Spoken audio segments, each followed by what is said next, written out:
Okay, it says find the inverse of the set of ordered pairs. First of all, I'm looking to see, is it a function?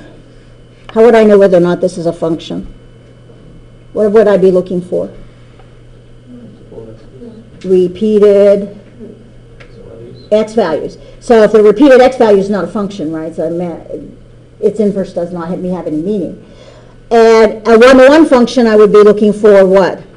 Repeated y values. So in this instance, I look to see I have no repeated x's, I have no repeated y's. It certainly is a one-to-one function.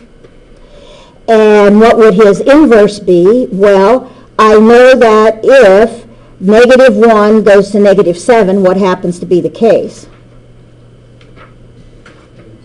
-7 has to return to -2.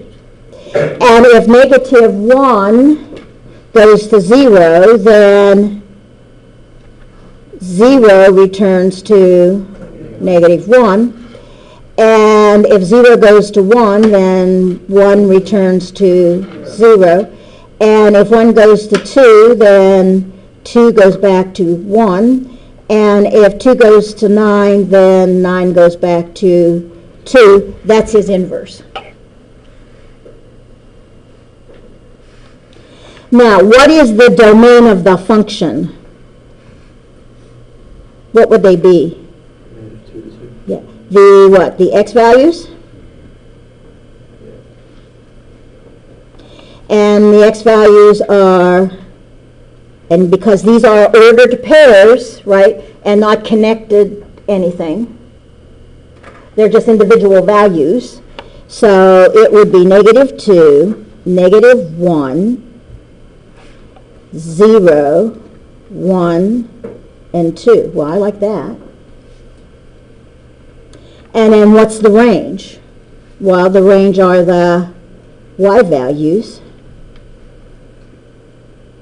And the y values are -7, 0, 1, 2, and 9.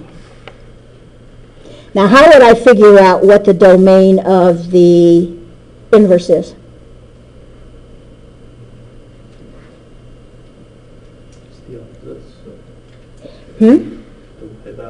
The range of the y values. The range of the y values. So that says, if I'm thinking about finding the inverse of the domain of the inverse, and we come back down to, and I know you love my circles, the function takes x to y.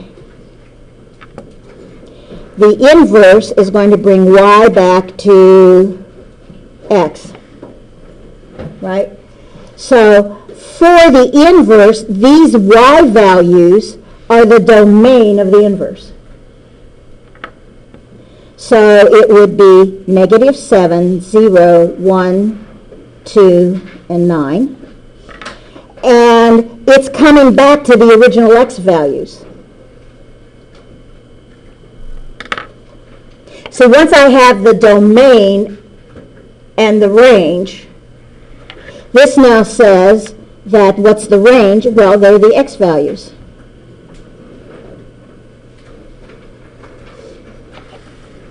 So you get your first taste, and we're already behind, but that's okay. It's going to be that way for just a little bit.